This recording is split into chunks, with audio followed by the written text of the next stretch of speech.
Alors, Shalom Rabotai, on continue à étudier ensemble le loi du Shabbat, se renforcer dans la sainteté et dans la bénédiction du Shabbat. Une femme qui a tardé, et oui, c'est bien marqué dans le Yerushalmi. En général, on a toujours l'habitude de dire que les femmes sont zrizotes. C'est vrai, on le dit, on y croit, mais quand même la Gemara a dit, Yerushalmi dit dans le Tosfot au début de Psaïm, que les Nashim atzlaniot, ils ont un certain côté de paresse. Attention, quand je dis paresse, c'est pas juste paresse au niveau physique, mais apparemment c'est aussi une espèce de paresse morale. Ça veut dire des fois un manque de responsabilité. J'ai pas dit, je ne cherche à vexer aucune ni aucun, mais c'est nos sages qui dévoilent cela. C'est-à-dire que l'homme, même si à l'aspect extérieur, il peut être pas trop actif, mais sa responsabilité qu'il a, c'est un très grand Z, très grand zizou. Moi, c'est une parenthèse. En tout cas, une bonne dame qui était subordonnée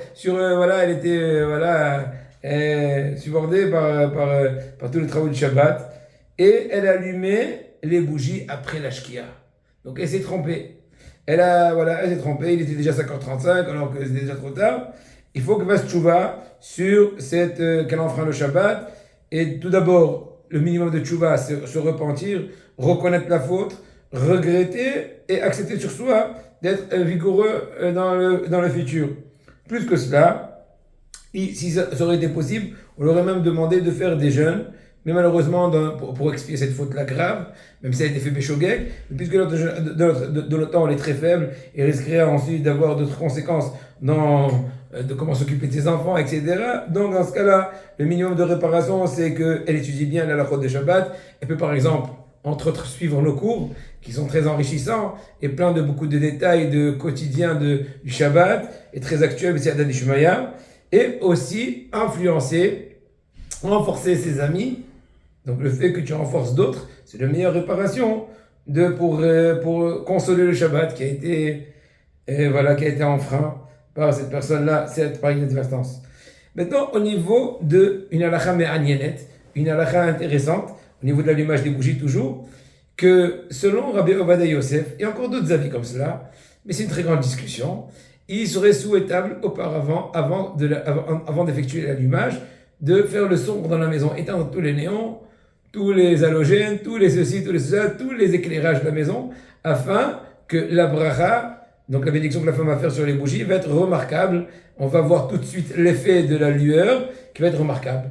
Et à la rigueur, si on pousse l'idée, à la suite de l'allumage, entre guillemets, c'est pas très entre guillemets, en fait, de continuer d'allumer les autres bougies, dit le néon, l'halogène, le ceci, le cela. Donc, tout comme on comprend très bien que quand une femme elle a l'habitude d'allumer 15 bougies, on ne va pas lui dire qu'au bout de 2 bougies, finito, elle peut continuer à filer la 15e, et ben la 15e, là, ça va être le néon.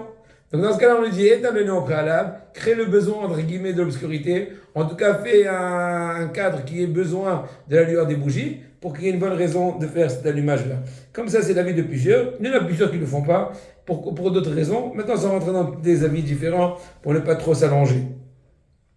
Bien entendu que la bracha de la Adlakat Nerot, c'est Baruch Ata Hashem, Elokeinu melech haolam, asher kiddeshanu b'mitzvot v'tzivanu, l'adlik ner shel Shabbat. Pas besoin de dire Kodesh, shel Shabbat Kodesh. Non plus, on ne dit pas l'adlik ner Shabbat, on dit l'adlik ner shel Shabbat. Bien que Hanouka, on dit l'adlik ner Hanouka, on ne dit pas ner shel Hanouka, étant donné que les initiaux des termes l'adlik, ner, Hanouka, c'est rajouter votre nahal, c'est un Shem Kadosh, mais par rapport à Shabbat, c'est pas le cas, donc on va dire l'adlik, ner, chez le Shabbat. Et maintenant, on dit, on dit pas Nerot Shabbat non plus, étant donné que selon la stricte loi, il suffirait d'allumer qu'une seule bougie. Donc dans ce cas-là, on ne sera pas plus scrupuleux que cela. Donc le Ikaradi, c'est ner Shabbat, on peut allumer même plus.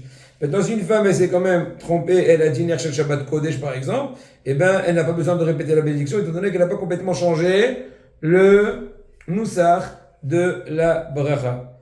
Maintenant, la prochaine fois, on parlera d'un sujet un peu plus étendu. Quel est le moment où la femme doit d'abord faire la Bracha, ensuite allumer, ou allumer, ensuite faire la Bracha?